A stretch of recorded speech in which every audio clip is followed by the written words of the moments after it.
Establishment of Communist China can be traced back to 1949, when Mao Zedong came to power.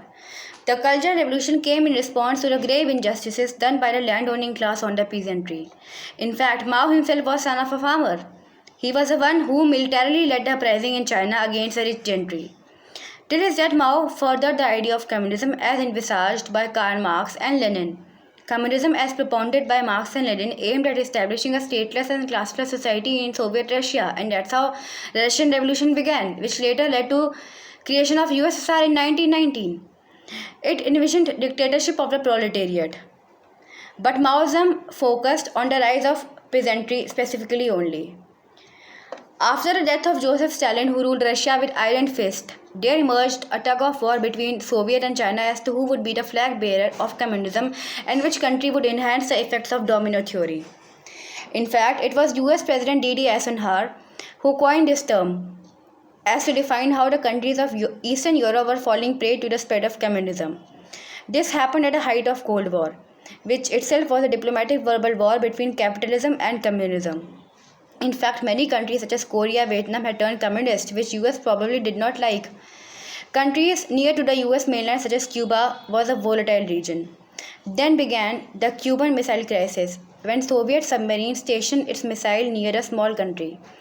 This threatened US and triggered the Cold War in the year 1962.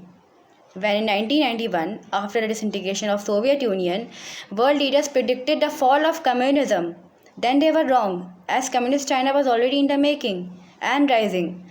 This was because it was opening up its economy all this while. It had suffered huge financial setbacks after Great Leap Forward. Soon after then, China was forced to open up its economy to foreign investment and capital. In between, it also joined world organizations such as WTO and United Nations. Soon, despite of Communist China liberalizing its economy, it also turned into an expansionist state. It occupied Tibet, Xinjiang province, Taiwan, and Indian territories like Aksai Chin and Arunachal Pradesh. The Lamas, Tibetans, Uyghurs, and Taiwanese were the ones who faced huge oppression at the hands of the Communist Party of China. The Politburo also is undemocratic and authoritarian. In fact, Xi Jinping has extended his tenure for an indefinite period. Under his tenure, China continued to station its troops at the borders. It sent its warships to South China Sea to have an upper hand over East Asian countries. It fired upon Hong Kong protesters. It treats Uyghur community as second-class citizens, put many African countries under great debt, and forced Sri Lanka to lease its own Hambantota Pota to it. This is how it prospered, at the cost of other countries' independence and economy.